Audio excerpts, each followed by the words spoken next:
বীরপুরুষ রবীন্দ্রনাথ।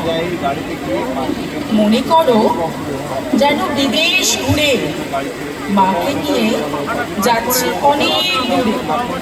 তুমি যাচ্ছ পালকিতে মা চড়ে, দরজা দুটো একটুকু ফাঁক করে। আমি যাচ্ছি রাঙা ঘোড়ার পরে, টক গিয়ে তোমার পাশে পাশে। রাস্তা থেকে ঘোড়ার ঘুরে ঘুরে রাঙা ধুলোয় মেয়ে গুড়িয়ে আসে। সূর্য নামে পাটে এলেন যেন জোড়া দিকে মাথা। ধু পরে যেদিক পারে চাই, কোনোখানে জনমানব নাই। তুমি যেন আপন মনে তাই ভয় পেয়েছো, ভাবছো এলেন কোথা। আমি বলছি ভয় করো না মাগো, ওই দেখা যায় মরা নদীর সোতা।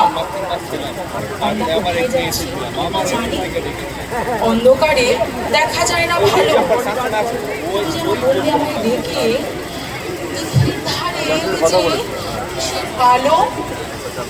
এমন সময় হারে রে রে রে, ওই যে কারা আসতেছে ডাক ছেড়ে। তুমি ভয়ে পালকিতে এক কোণে ঠাকুর দেবতা স্মরণ করছো মনে। বেড়াগুলো পাশের কাটা বনে পালকি ছেড়ে ভাবছে ধরো ধরো। আমি যেন তোমায় বলছি ডেকে, আমি আছি, ভয় কেন মা করো। হাতে লাঠি, মাথায় ঝাঁকড়া চুল, কানে তাদের গোজা জবার ফুল। আমি বলি দাঁড়া খবরদার, এক পা কাছে আসিস যদি আর। এই চেয়ে দেখ আমার তলোয়ার, টুকরো করে দেবো তোদের সেরে। শুনে তারা লম্ফ দিয়ে উঠে চেঁচিয়ে বলল, আরে রে রে রে রে। তুমি বললে যাসনে খোকা ওরে। আমি বলি দেখো না চুপ করে। ছুটিয়ে ঘোড়া গেলেম তাদের মাঝে, ঢাল তলোয়ার ঝনঝনিয়ে বাজে। কি ভয়ানক লড়াই হলো মা, যে শুনে তোমার গায়ে দেবে কাটা।